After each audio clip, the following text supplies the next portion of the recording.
You're listening to Backbench Drivers. I'm your host, John Lawson, and joining me for the first time this week, second time this week, we've got Dalton Clodfelter. I forgot that he appeared on the show a couple of months ago with Tyler Russell, and both of these guys are big in the Groyper scene, which is incredibly relevant at the moment because, of course, Nick Fuentes, the Groyper leader, has declared Groyper War II on the Trump campaign. And we'll be going into detail on what that means, what it's all about, why the media is making such a fuss out of it, and all of that good stuff later on. But first of all, welcome to the podcast, Dalton. Thanks for joining us. Yeah, thanks for having me, man. It's great to be back. I too forgot. I hadn't realized, you do so many shows, they kind of slip through the cracks of like what you've done and what you haven't. And when you messaged me, it took me a minute. I had to go to your profile, and I was like, oh, yes, I do remember, and I was excited. I was like, okay, I'm glad that he invited me back. It must have been a good appearance. Well, yeah, you weren't even invited the first time around. We're just doing it as an X space, which was the first time I'd done that. And Yes. You decided you wanted to invite yourself, but no, you're definitely welcome. You made the content more fun. I guess I made a good impression, huh? Yeah. Well, Tyler's sort of your straight man insofar as, he is, I don't know, you would call him more serious, but he's definitely more like politically focused than you. Of course, he led a movement up in Canada, whereas you seem to more so like the entertainment comedy side of things. Yeah. Although your political commentary is great as well. It's obviously more accurate than a lot of people's. But so welcome back. Yeah, thank you. That's interesting. I was thinking about that as I was coming on the show, because it's always interesting when people invite me on to discuss something political going on. I don't really, how do I put it? I only keep up with it as much as what I see from Nick, and because you can't watch the mainstream news. I don't take, I don't watch Fox. I don't read Breitbart like I used to when I was in high school or anything else. So really, I'm almost kind of like isolated in a sense with my political opinion, but I don't really think it matters very much considering the state of the world and everything else going on. I think I'm better off that way. Yeah, honestly.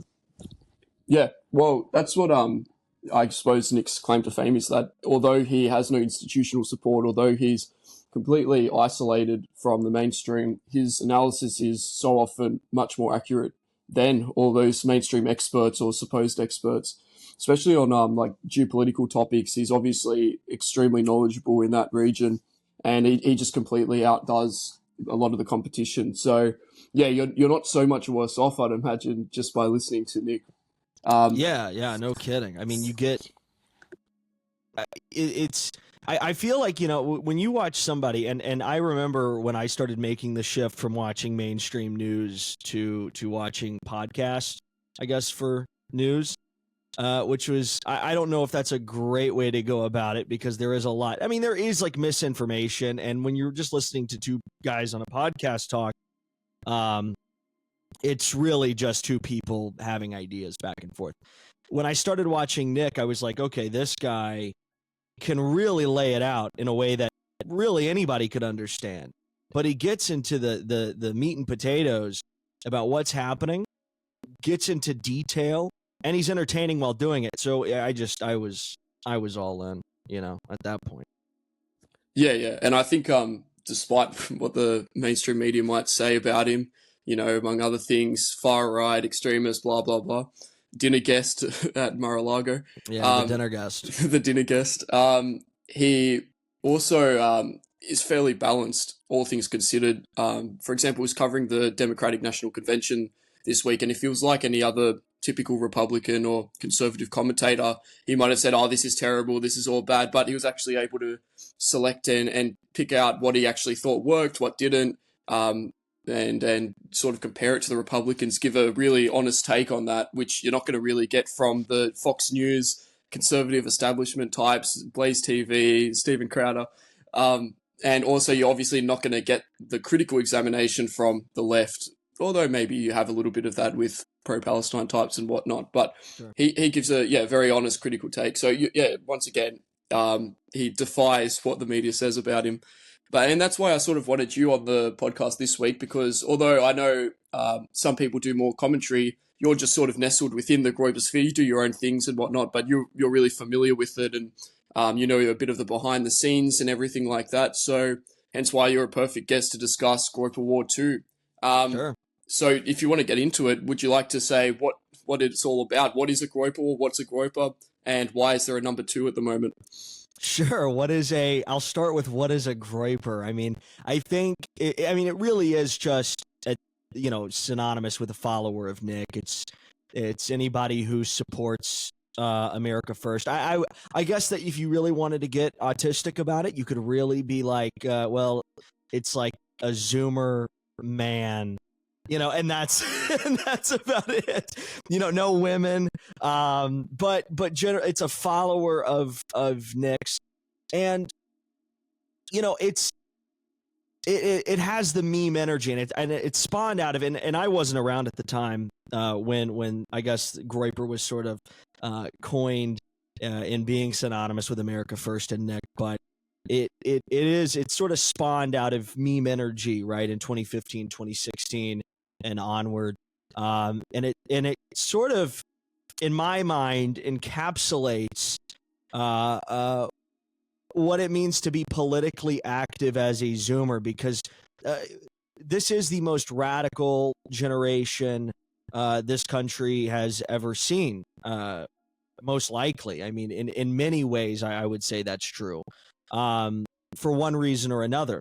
So there's something about it. That's what a Groyper means. I think it's mostly online, right? I mean, we do, you could call it IRL activism or whatever, but it is primarily focused online, which is where I believe the current political battlefield is taking place, where I believe, number one, you can reach more people. Nick can go on a podcast and reach tens of millions of people if it's the right place with the right sized audience. Fresh and Fit comes to mind, or Sneeko, or when he went on with Pearl about I guess almost 2 years ago.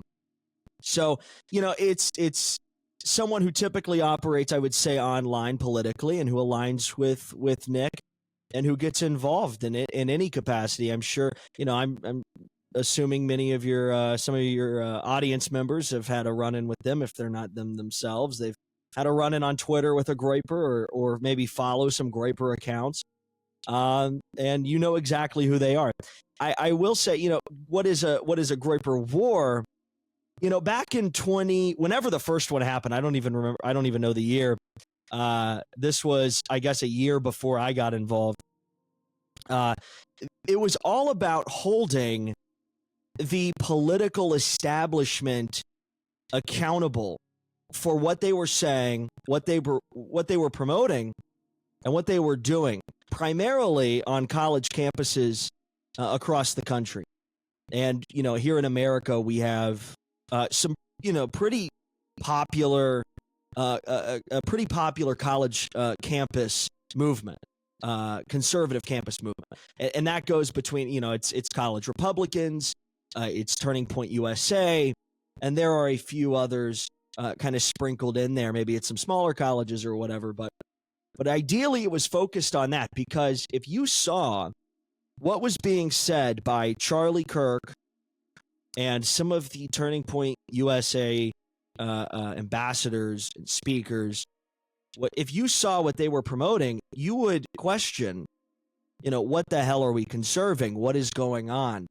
What does it mean to be a conservative? And from an outsider looking in, even now, I mean, not just back then, but even now, you have to think, well, this is wrong. This is subversive. I mean, they're talking, I know you're on YouTube, so I'll be careful with my words here, but they're talking about they're praising homosexuality. They're praising transgenders in many cases, i.e. Lady MAGA, or whoever it is that involves themselves with Turning Point, Blair White, all of these different characters.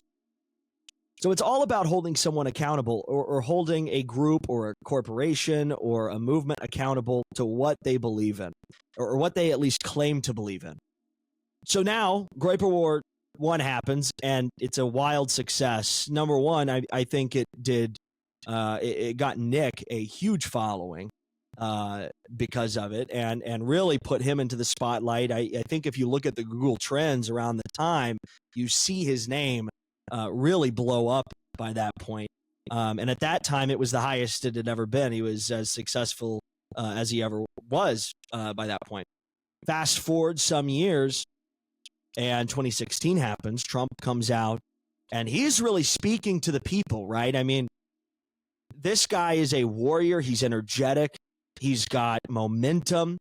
It was sort of this anti-establishment and, anti-current establishment force that was sort of a stick of dynamite. I remember saying that when I was 16. Trump is a stick of dynamite that would be put into the establishment and would just blow it all up. He was against the lobbyist groups. He was against the foreign money. He was there to put America first, and this was something that was being said by Trump. And Nick, coined the name of his show, America First, based off of that Trump slogan. So, 2016 happens, and people are stoked for Trump. Careers were spawned because of what Trump was doing in 2016. Think back to all the people, all the names that blew up around this time, these conservatives that were going college campus tours, live streaming, they were doing shows, the blood sports, the SJWs being put down in public. All of these people literally got careers off of the Trump MAGA movement at the time. And I don't want to get ahead of myself, but I'll come back to that. Now, actually, let's go to 2020. 2020, I think everyone, and I don't know if you noticed this as well, being from Australia or not. I don't know how if you have your ear to the ground in American politics as much, but Australian politics is so boring that most of us follow American anyway. Fair enough. No, that makes sense. Yeah, I know Tyler used to say that too. But, for anyone that had their ear to the ground in American politics in 2020, there was still energy. I mean, people were definitely excited. I was definitely excited. But there was a noticeable difference between Trump then and Trump in 2016. And the writing may have been on the wall at that point. Anyone that was paying attention could probably tell where things were headed. Trump gets the election stolen. And I remember thinking, holy shit, I was in the military at the time. And I remember thinking I might just have to be, it's called a conscientious objector. And that's basically saying, well, I signed up to protect the Constitution. The Constitution is being violated. The election was just stolen. Our democracy doesn't exist. So I was thinking about doing that at the time. But I was still very passionate about Trump. January 6th happens. The energy is still there. I mean, this is crazy, right? At that point, this is nuts. People put their lives on the line. Many people now have gone to prison. People have sacrificed for this guy. And now we'll fast forward to current day and the Trump announcement. I was at Mar-a-Lago for the announcement, live reporting there with a media company that I work for. And I hadn't heard the speech. I was outside with, a huge crowd of people. And I think everything's going to be great. This is going to be huge. This is the announcement. This is what we have been waiting for. This is going to be crazy. And I get back home that night and I start watching it back, and I was disappointed. I was like, who wrote this guy's speech? And I think it was Jason Miller who wrote that speech.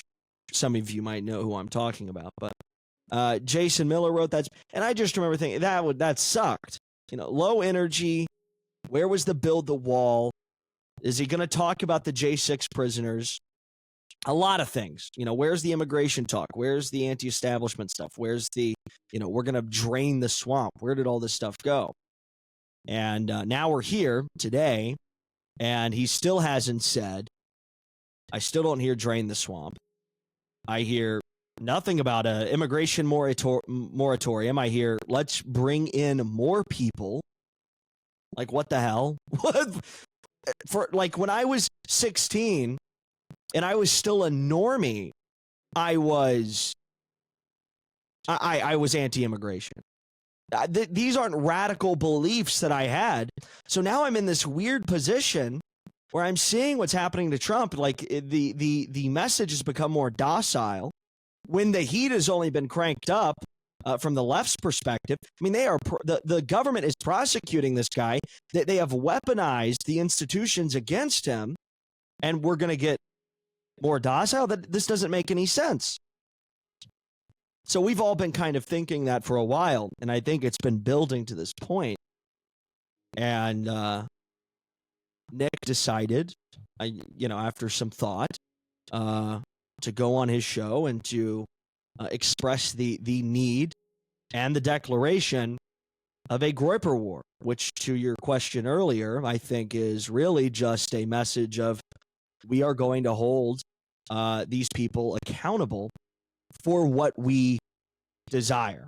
And the asks, what we want from them it's nothing big. It's nothing ridiculous. I'm not saying anything radical. I'm personally, maybe I could be viewed as as a radical. Nick could probably be viewed as a radical, maybe by most on the outside, moderates or whoever. But what we're saying is, cut out the immigration. We don't want immigration. This is what we were saying in 2016 when I was a populist, college Republican. No more immigration. Get rid of your awful staff. It's filled with never Trumpers. Chris LaCivita, Susan Wiles, and the rest of them. Let's reintroduce Project 2025, and we can get into that if you'd like. And let's start talking about draining the swamp. Let's use. We were chanting "lock her up" in 2016. Why didn't Hillary go to prison? We should be prosecuting and going after these people that, in my opinion, are traitors.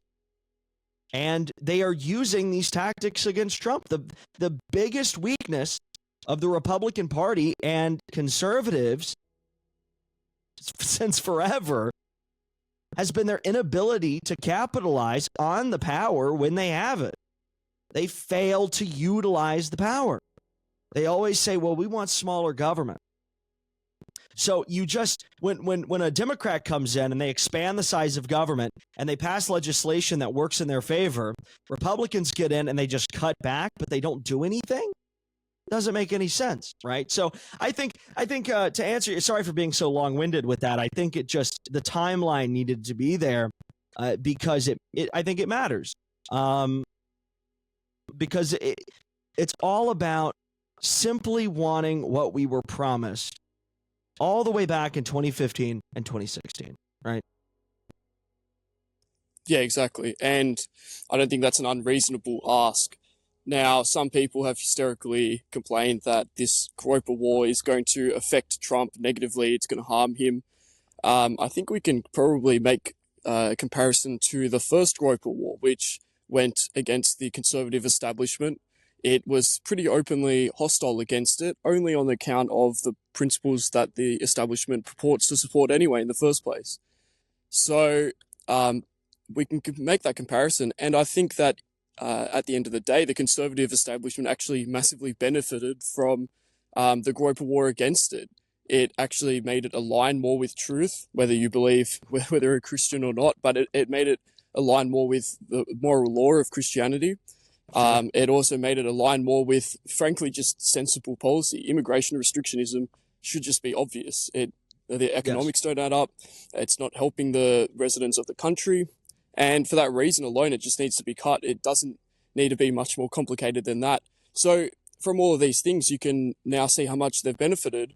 Charlie Kirk got up on stage recently at the Republican National Convention, and he was actually one of the most right-wing speakers, Charlie Kirk being the president of Turning Point USA, which was the main target for the Groyper War I. when Yeah. Groypers were going up and asking questions and holding Turning Point to its own principles. And I can only say that that has benefited Charlie, that he is now more in alignment with, what is reality, that we should be cutting immigration, we should be exploring foreign policy isolationism and so on. And so, yeah, I can only say the same thing for this one. Obviously, Trump being more in line with what he needs to be at the moment will benefit him. It'll help his legacy. It will actually, fulfill the promises that he made. So that would be my rebuttal to it. But do you see anything different in that case? No, I think you're right on the money. I mean, you look at where Charlie Kirk was comparing to where he is now, it's leaps and bounds. I mean, this guy, he's echoed a lot of the sentiment that Nick was saying back when Groyper War I was happening. And it just makes you think, and we can really get into some of the bad faith actors and the attacks generally that Nick has received since coming out and declaring this Groyper War. And by the way, it's not really a war. I don't speak for Nick, obviously, and I don't speak for America First as a organization or whatever. But I will tell you, in my mind, this isn't a war against Trump. This is a war against the Trump campaign and how it's being ran, because just recently, Trump came out on Truth Social, I believe, and he talked about, I could find the tweet, talking about being pro-abortion and stuff. That's just something that we don't believe in. And it wasn't something that he was running on in 2016. Why? And I understand the need for perhaps political ambiguity when dealing with something like that. It's a hot button issue that 50% of the country disagrees on, so I get it. Maybe not talking about it or doing some gymnastics to get around it. I get that. But what we don't want is you to sit there and say, actually, I'm going to be on the side of the left on this. We have to stop conceding. We have to start putting our foot down and gaining ground against our enemies. Because if we don't, what makes us any different? And I think that speaks to your point. When you look at Charlie Kirk, I think for a long time, he was just ceding ground. He was just allowing the left to continue to expand its authority and its grasp over the culture, despite him proclaiming it a culture war, which really meant nothing. What does the left want that the right doesn't, right? You have to start looking at that and you say, well, actually, there's really no difference. I guess the biggest difference is economic policy, but that's not cultural, really. I mean, when you get down to it. So it's when you start holding these people accountable, you are going to hopefully see a shift. And if you don't, and it hurts these people, like people want to say, well, it's going to hurt Trump. Well, I mean, if that's what has to be done, unfortunately, I don't want to hurt Trump. It's not my personal desire to see Trump lose. I want Trump to win. I think he has a losing strategy right now. And anyone who is failing to see that is either ignorant and maybe blinded by their own hubris or by their own excitement for Trump, which I do understand and I actually feel sympathy for. But you have to come to reality. You have to see things for what it is. The DNC had energy. And I was shocked. I was very shocked to see so many people truly supporting Kamala Harris. I'm blown away. To see people going out of their way and I don't know. It just shocked me, right? I kind of viewed Kamala as sort of a filler. I didn't think the Democrats really had a replacement for Biden, but they have made it work, and it's an effective strategy that they're utilizing. So how can Trump win? Not by doing what he's doing right now. This is a losing strategy.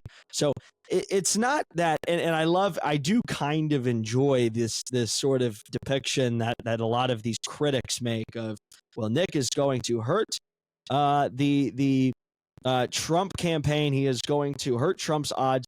Okay. Well, first of all, I like that Nick has that much pull. I love that. That makes me very excited for the future of America First. If Nick can impact things like that, fantastic. And then number two, well, then just listen to him. You know, all you have to do is hear what he has to say and what his supporters have to say, because he is speaking for hundreds of thousands of people that believe, if not more, that believe in what he's saying. Maybe there's something to it, right? Maybe there's a reason. And hopefully we won't be ignored. And I don't think we can be ignored.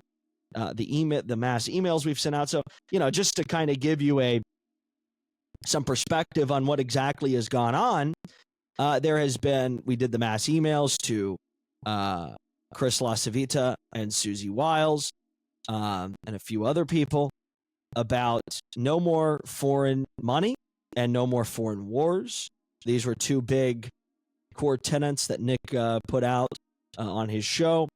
And then we've also done we did the campaigns on Twitter while Trump was doing his space. This was all happening live. Nick was trending. No more immigration was trending. Thousands and thousands and thousands of hashtags and replies and people chiming in, posting memes and getting active. It's unavoidable. You can't escape it. We were trending worldwide. Everyone was tweeting about it. The mainstream news picked it up. They were asking J.D. Vance questions on MSNBC about Nick. This is unavoidable. So, will it hurt Trump? I don't want it to. I want it to benefit Trump, and I think it could benefit Trump, right? It's all about how he decides to take it. Well, yeah, and I mean, if Trump did listen to what Nick has been saying, for example, let's take the abortion issue. There are millions of Christians, especially in America, that would be absolutely, shocked by what Trump has been saying if they were following it. I don't know whether the reputation of his anti-abortion Supreme Court pick might, override that in their minds. But if they are following his recent rhetoric, that's going to turn many voters away. Now, let's say that Trump did listen to what Nick has to say about Christian values. I mean, suddenly that voter base wouldn't be in question. That's a massive block. The left never sort of rejects those blocks that they have in such a way. They don't turn down, for example, the blacks in the way that Trump turns down the evangelicals on this issue. All they have to do was sort of remain neutral, like you said, and they pretty much had it on reputation alone under lock and key, but instead he's really put that into question. Similarly with the immigration issue, there are plenty of immigration restrictions in America, in the American South, I'd imagine. And once again, with his whole, he's basically saying stapling green cards to diplomas, welcoming in high-skilled migrants. Very similar to Australia's situation. I can't imagine that's going to play well. Yeah, I mean, just if you want to win Arizona, I mean, you're going to win on the immigration stuff. So, and that's an important state to win. There are many states like this where he's just falling short on particular issues that it's so bizarre, right? And I don't know how much you have to deal with this in Australia, but the pandering to minority groups is obviously awful. But not only the pandering to minority groups that we see all the time. Trump will say, well, look at the Hispanic unemployment rate, look at the black unemployment rate, look at the Asian unemployment. He'll even throw Asians in there. Like, that's not even one that's typically suffering all that much, but he throws it in there. And I'm like, well, where are you talking? Let's talk about white people. What about white people? What about white unemployment? What about our situation? What about our struggles? What about the veterans that had dedicated their lives and potentially fought for this country, whether you agree with the war or not? Their intentions were to protect and serve, right? So I don't know how much you guys have to deal with that, but that's a really big one for us. And we don't want to. We are tired of picking. What is it? How do you say it?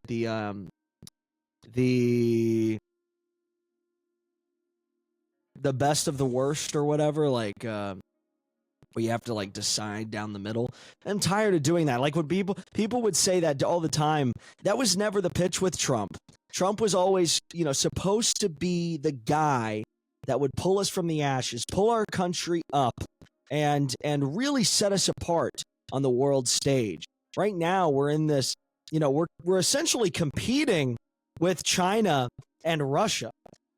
This shouldn't be a competition. We should be in control. We should be dominating the world in a sense, in every way, because we have the capability to. We were doing it for a very long time, but we've fallen short as a country. And it's almost like we're all sitting here watching our own downfall. So we need Trump back. And, the question often comes up, well, was Trump based? Is Trump based? Was he ever based? It's not really about that. Trump, in my mind, represents something. He represents a strong leader. Trump represents a man that was able to just come from out of nowhere, out of left field, and dominate the political establishment and put it to its knees. And the sad truth is, and this is something that I was thinking about the past few weeks, while that was happening and while we were all watching, and thinking that Trump was winning and he was conquering and draining the swamp, it turns out the swamp was just surrounding him and engulfing him.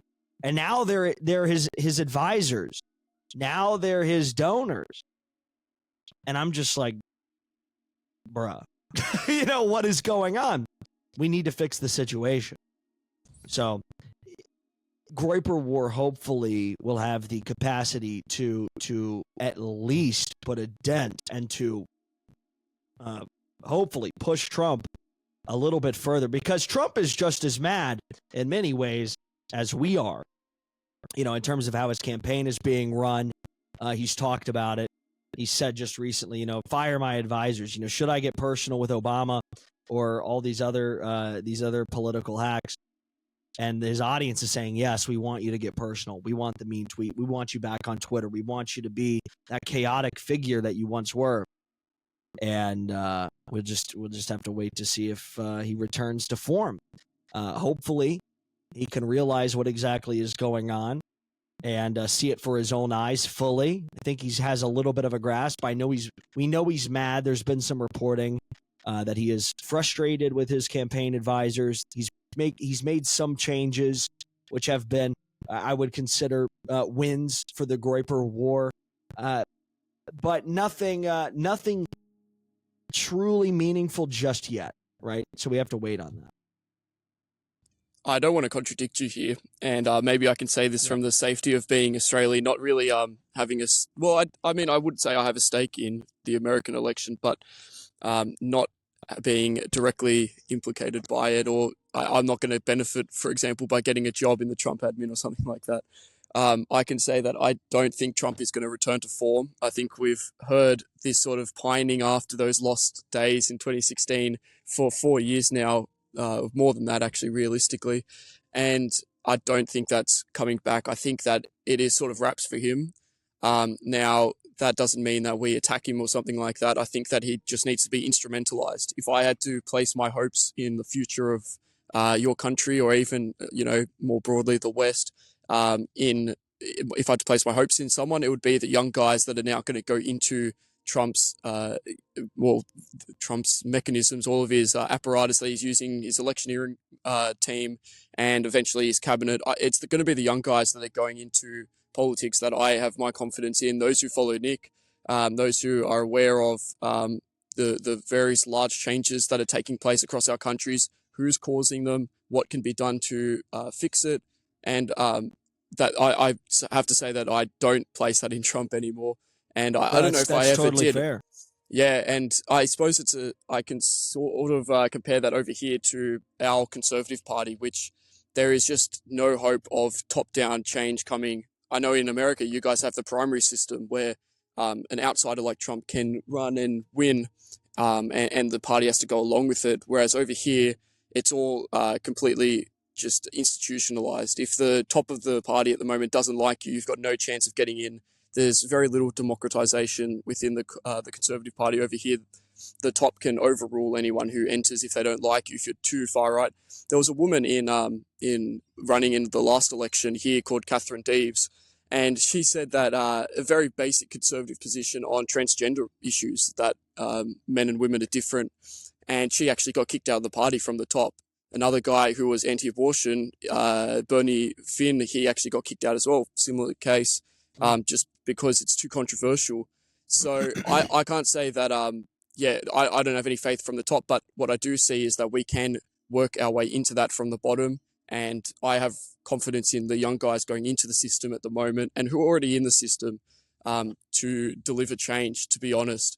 I don't know, is that maybe I don't want you to get you in trouble with, for example, giving the Groyper War a bad name, but would you say that you really do have confidence in Trump to turn around, or that it's more so a hope, but you're not putting any trust in it?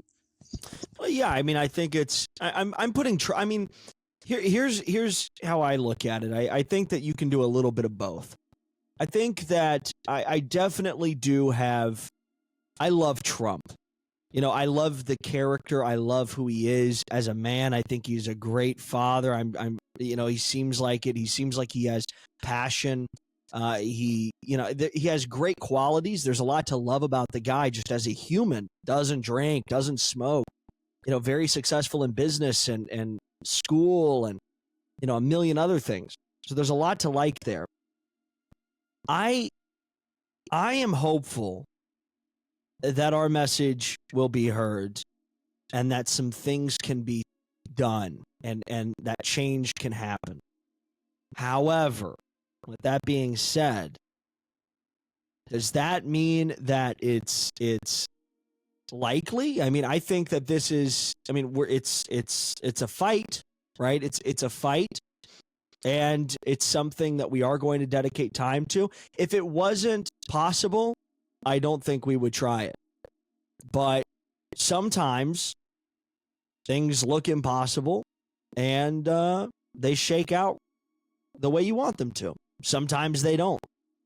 I think what this is doing, regardless of the outcome, if Trump turns around, he fires Chris LaZavita, he fires Wiles, he starts hitting hard on immigration again, and some of these other core issues that we've been talking about. Regardless of that, we have made ourselves known. They have heard us, and to your point, I think the end result in all of this, hopefully, is that the young guys, the young Groypers, the young Christian white men that believe in something in this country do get their time, and they can speak freely, and they will take this country back, and they will be successful. And that is, I think, a big reason why Project 2025, it was about giving young Trump patriots, Trump-supporting patriots, a chance at getting involved in the administration, getting involved in the White House potentially, and in many other political avenues. So I think that this is going to have a successful outcome, regardless of if Trump decides to do exactly as we want him to. I think that this is no doubt a success already in many ways, just because it's kind of riled up a very strong base of really Trump supporters against the Trump campaign, in hopes that it changes. And if it doesn't, well, then those people know the issues, and there is a room then for them to continue to grow. And I know a lot of young guys who get involved and they're working their way up, every single day, down, in many cases downplaying their views, or whatever to get through the political system, to be something someday. And that's really, you want to talk about the Groyper War, that's sort of like the long uphill battle that we're, as an American, as someone who loves this country, we're all kind of fighting on a daily basis, whether it's proclaimed as a Groyper War or not. That's just the fight. These things that we do, whether it's the anti-vax rallies at one point, or whether it's the Groyper Wars, these are all they all serve their purpose, I think, for good reason. And well, the conclusion we'll see. We'll see what happens. But I think no matter what, it's already been success. It's already been a success. It is a bit of a waiting game, that's for sure. That What you're saying really does tie into Project 2025, which maybe I'll get you to dive into. I think many are familiar with it. There's been a lot written about it. If at this point you haven't heard about it, you're probably not very invested in politics, because the Democrats have been attacking it like they were running against it in the upcoming election. I mean, at the DNC, every speech mentioned it, almost maybe every second is more accurate. But they were all about Project 2025, Trump's secret plan. He's disavowed it, but that doesn't mean that he's gotten rid of it, and so on and so forth. And in reality, we know that Trump has unfortunately distanced himself from it. But maybe could you explain a little bit what's going on in that case and whether anything can be salvaged from it? Yeah, I mean, it really is unfortunate. And it's one of these things where, when the left or the Democrat, whoever it is, when they come at when they come at Trump and they're like, he's a racist, he's a sexist, he's a homophobe, whatever. He wants to take women's rights away. And you sit there, and I'm being hyperbolic, okay? Don't clip me or anything. All right, relax. But you just sit there and you go, I wish. I wish that he was this awful, quote unquote, awful person that they're describing him as. It's one of those. Their nightmare is our dream, honestly. Yeah, their nightmare. Yes, exactly. Their nightmare is our dream. And when I hear all this talk at the DNC, not even just from the speeches, but like these people on these, I see TikToks about Project 2025. I'm just thinking, what I would give for that to be true. Because I want an opportunity for, really, it's about getting political outsiders inside and giving the younger generation a shot at doing something great and filling the ranks and essentially draining the swamp. I mean, that's really what it's about. Project 2025 would really be about draining the swamp and establishing Trump loyalists and American patriots into positions that they rightfully deserve, in my opinion. So to see them freaking out about it, it's just another one of the cases of, well, I wish that it was true. And to that point, why the hell wouldn't then Trump should just be supporting it? He's already getting the backlash for it, right? He's already being attacked for quote unquote supporting it when he's disavowed it now countless times on repeat, almost ad nauseum. So it just makes you wish even more, knowing that Trump is facing the already essentially the negative impact of supporting it, even though he's disavowed it. It's just very frustrating, right? It's another one of these cases, and there's a lot of them. Yeah, it's always interesting to see. They'll say something like P2025 is an attack on our democracy, or the far right is attacking our democracy. Yeah. And oftentimes what they're referring to is just people getting involved in the democratic process. I know that's probably been said before, but for example, over here, whenever somebody who was considered far right tries to run for a council spot or tries to join a party, they call it entryism, infiltration, so on. But at the end of the day, it's just people that are, I mean, if anyone else was doing it, they're just getting involved in the party, they're doing their civic duty, they're turning up to meetings and voting for policies that they like, putting forward motions that they'd like to see passed. And yet the media will say, oh, this is an attack on our democracy. And meanwhile, I mean, just to contrast that, they will say that mass illegal immigration, legal immigration is a great thing to be celebrated when these people come from countries oftentimes that have never seen a democracy. That have, right? Yeah. And I'm thinking specifically of one effect of this, which is in Australia, it's quite an ancient by today's standard case, but the John Newman murder, which was when I think it was a Vietnamese gang killed him because he was a local minister to parliament he was killed because he was opposing some like ethnic infiltration operation or something like that. The Vietnamese mafia took him out. And I mean, this was at a time when Vietnam wasn't a democracy. And I mean, most of the third world still isn't to this day. So is inviting these people in a strengthening our democracy? Meanwhile, people that are actually of the country, white Australians, Christian Australians, getting involved in politics, that's an attack. But I mean, I think I've laboured that enough. With Project 2025, is there any lessons that can be taken away from the failure of that? Should they have kept some things more quiet? Did they fly too close to the sun? What can be done if somebody tries to attempt something similar in the future or in a different country, in your opinion, Dalton? That's an interesting question. I would say I don't think that they flew too close to the sun. I don't think that it should have been kept quiet. Or I think the unfortunate thing is really it's all based around what is currently happening to Trump, right? Which is why the Groyper War II is so imperative. It's sort of like unforeseeable. Well, I guess it's not unforeseeable. These things happen. But when the swamp wants something, the swamp gets something, right? When these bad actors, when the elites, we'll say the elites, want something, they will get it. And they have unfortunately gotten into Trump's ear, and it's just not good. Because really, like you said, it's nothing crazy. Project 2025 really isn't a ridiculous thing. It's not, I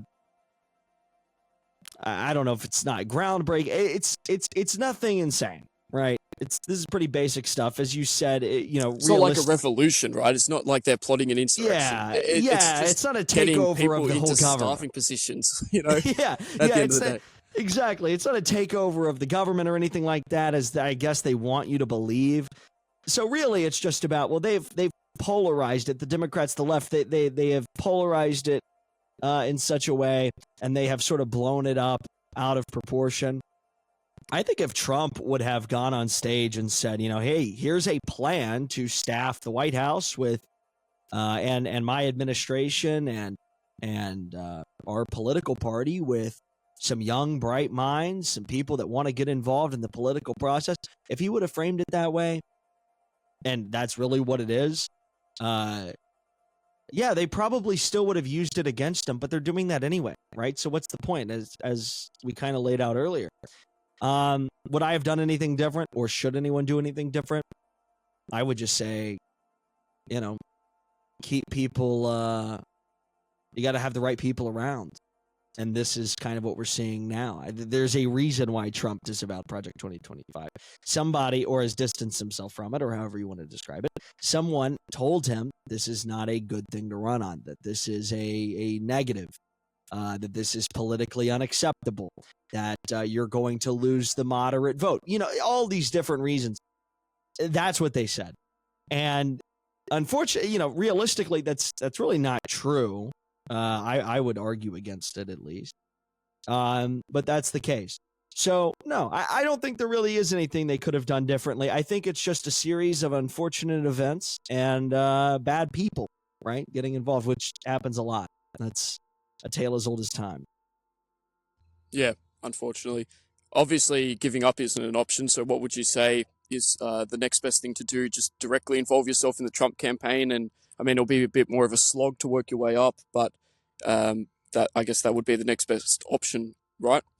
Yeah, man. I mean, get involved in the Trump campaign, get involved. I say get involved in anything you possibly can. I mean, I ran for local, I ran for a political position back when I was 18 years old. I was the vice chairman of a Republican Party at the time. And then I resigned to join the military and all this stuff. And it was a learning experience. I learned a lot about local politics, state politics, and really, if I wanted to, if I had, I could have stuck with it. And because at the when you turn 18, you really want to make money, right? So that was kind of why I didn't. You don't really make a whole lot in local politics. So I was kind of adverse to it, but you know, at the time, it was a learning experience. I got a lot out of it. And I would say, for any 18-year-old, that's not impossible. A lot of these older folks, they love young people. They love when young people get involved. You will quickly get attention. You will quickly become a very popular person in your local GOP, or for whatever the equivalent is in other countries, wherever you are. You will quickly get attention as the young guy, and they will say, "Oh, I wish that more young people were just like you," and that's great. That's true. They really believe that. I mean, they really mean that. And I do too. I want more young people involved as always. I'm 24 now. I'm getting up there, unfortunately, and I can feel it. Some people may say I'm not old, but you're expired goods. Yeah, I'm feeling like in politics, yeah, basically. Well, I don't know. I guess in terms of like getting the pats on the back for being a certain age, yeah, I'm expired goods. I'm no longer being told I'm the youngest in the room. Now I'm the guy who's like, holy cow, man, you're 18. Now I'm that guy. But it works in your favor. So yes, get involved in the Trump campaign. There's no reason why you shouldn't. If you can, do it. If you have the time, do it. And I mean, if you want to do, I'm not saying you have to do door knocking. I would just get involved in the political system in any way, shape, or form that I could. I can't anymore, unfortunately. People can look my name up and quickly figure out why. I'm not really welcome in many places. But yeah, that's so maybe that actually should be noted, that if you are getting involved in politics, don't put your name and face out there, just in case anyone's unaware. There are bad actors and leftists that will attack you for that. That's happened before here in Australia. But yeah, no, I know you were just saying that in passing, but I think that's something worth noting for some of the less experienced guys listening. Yeah, totally. And for guys that maybe have some more radical beliefs than what their local GOP, maybe puts on their flyers. I would recommend, going by an alias online if you want to share your opinions, but even then that comes with its own set of risks. I would just say be careful, get involved. I know a lot of guys, a great way to do it, honestly, and here's what I say to do. This is my actual advice. Go to college, get an education, and a lot of guys on the right, in the modern day conservatives, all these people, they'll tell you don't go to college. It's a waste of time. It's a waste of money. Go get a degree that means something. Go be a doctor. Go be a lawyer. Get us, even psychology or something. Something that actually, I don't know if psychology means something, but go get something that matters. That you can you'll have a successful line of work after you get out. And while you're there, get involved in your college Republicans, whatever, or college right-wing group, whatever it is.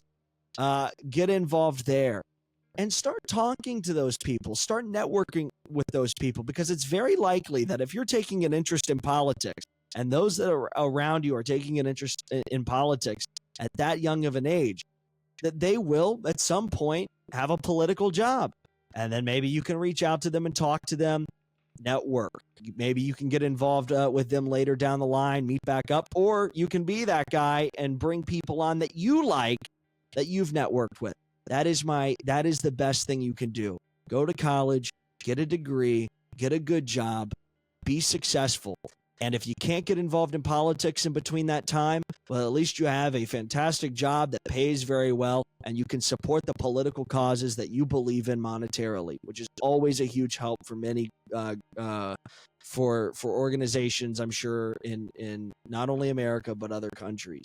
People are being starved. People are being attacked, in every way possible. People get their bank accounts taken away. People can't process sales, so they can't make money. And it's very unfortunate, but that's how they win. They drain people of resources.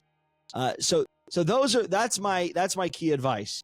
If you don't want to do the whole local politics thing, you don't want to get involved that way, college and conservative groups in college are a great way to do it. Yeah, and in the Australian context, I can't speak for the rest of the Anglosphere. I suppose America is a very exceptional case because America has such a political culture. Maybe that's a post-Trump thing. I wasn't really involved in politics before Trump, in my Me neither. country, or just following along. But uh, America, I think, has a lot more of a political industry, so to speak. Like you have a conservative ink. We don't have a conservative ink here. There is no, the establishment is very weak, to be honest. And you'll find that in Australia, there's probably less than 100 active guys involved in our Conservative Party, known as the Liberals. So in the Young Liberals branch of the party, there's actually probably less than 100 active people. No kidding. No, no exaggeration. I've heard that from many people actually, just independently of each other. They go like when they're electing people to go and be delegates to choose candidates. Sometimes these branches have like 20 people in them. They're all grannies. If you can go in and you're a young guy, you know, it's happy days. You're doing well.